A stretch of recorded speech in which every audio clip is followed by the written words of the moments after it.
Radiation is one of the best understood health hazards. We've been studying the effects of radiation for over 100 years, so we know quite a bit about how ionizing radiation interacts with living tissue. We know that at high doses, radiation can be lethal. We know that it can cause cancer. We know that it can cause harm to the fetus at various stages of pregnancy. And although we haven't seen it in humans, we know that radiation can cause hereditary effect in laboratory animals. But as with other toxin, it's the dose that makes the poison. You recall from a previous segment that we're exposed constantly to a certain amount of radiation from our natural environment. So every exposure is not expected to result in harm. It's the amount of exposure, it's how much radiation we're exposed to, is the dose that determines potential health outcomes. So how does radiation damage living tissue? Ionizing radiation can break bonds in molecules, any molecule. Inside the cell, it does the same thing. And as with other toxins, our genetic material, DNA, is the primary target.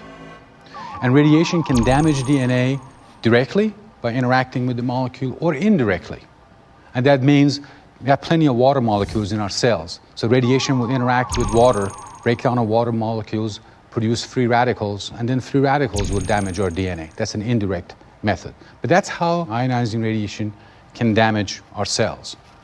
So what happens once a cell is irradiated and is damaged, the DNA is damaged?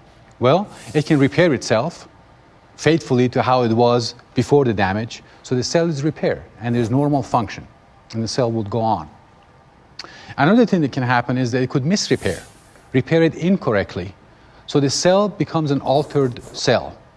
And then that cell has potential eventually to perhaps turn into cancerous cell. There's that potential. Alternatively, after the cell is damaged, the cell can die. So cell death is the outcome. And actually that's not a bad thing, because if only a few cells die, then the function of that tissue is not impaired. And we don't have a potential for a misrepair cell to later on cause harm to us. But if there is a lot of damage, if the dose is high and there's a large number of cells that die, then that impairs the function of that organ. And that's not good. We get organ failure at that point. So these are the three outcomes. In addition to dose that we discussed, radiation dose, health effects of radiation also depend on dose rate. How fast is that dose delivered to the body? So if the same dose is delivered over an extended period of time, the effect would not be as severe as if the same dose were delivered all at once. It also depends what part of the body is irradiated. If the dose is delivered only to a portion of the body, the health effect is not as severe as if our whole body, the entire body, is exposed. There is also individual sensitivity. Children and young adults are more sensitive to late effects of radiation. They have growing tissue, dividing cells, and they have so many years ahead of them.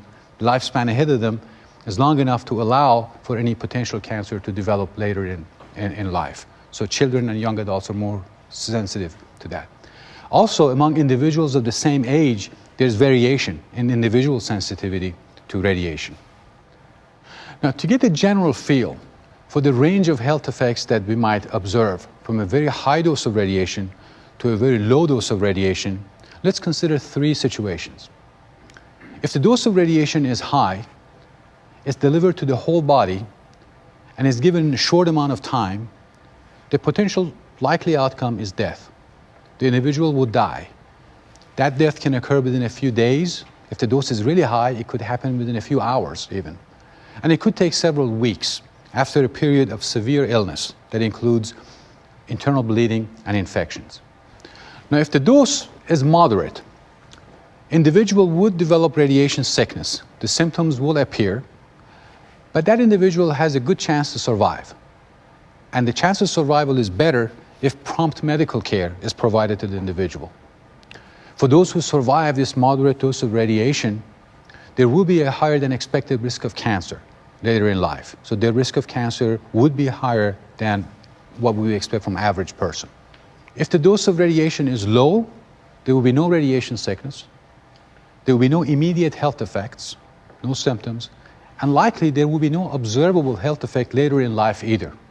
But statistically, there will be a higher than average risk of developing cancer later in life. So they would carry that small risk of cancer throughout their life.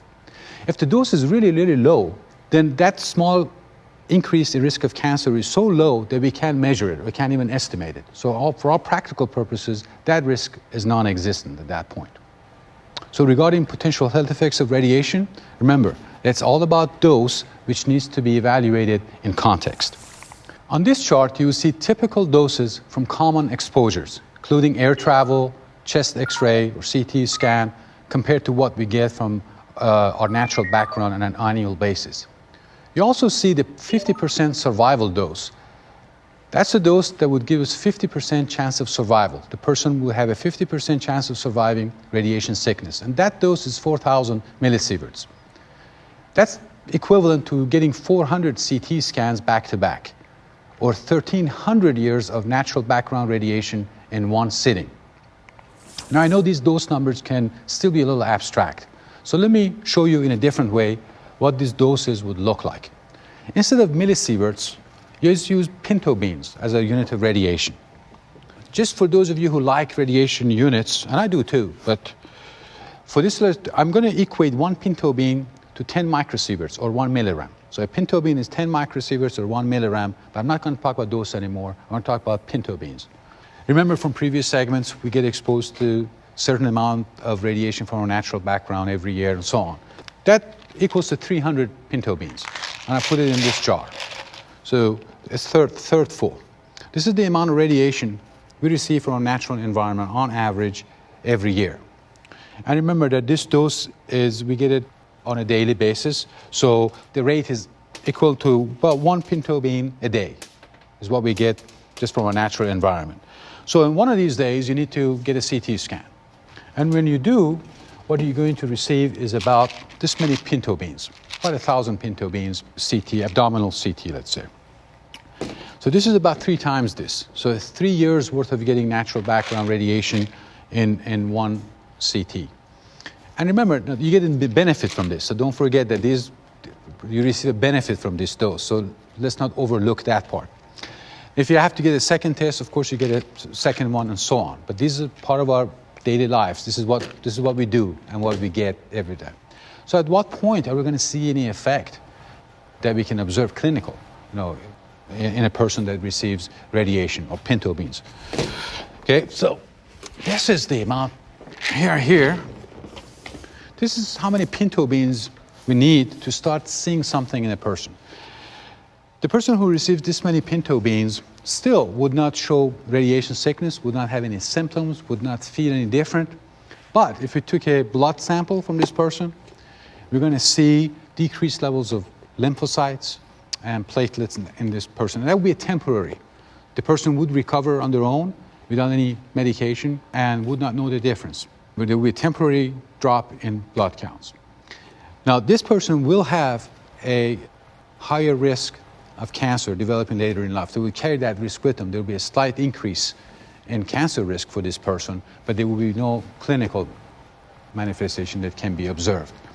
At what point are we going to see clinical? At what point are we going to see the effects of radiation exposure? That will be about 2 of these drugs. We're going to start getting into the territory of developing radiation sickness. About 2 of these drugs, but it's still not lethal. To get to the 50% survival dose, we need 10 of these drugs. So 10 of these drugs, if a person received 10 of these, will have a 50% chance of survival. The reason I wanted to show you this is that to illustrate the difference between doses in our daily lives that we're exposed to and the type of doses that can actually do us harm. Because we can measure radiation and because we can understand its health effects, we can work safely around it. And also, we can take practical measures to limit our radiation exposure. And I'm going to talk about those in a different segment.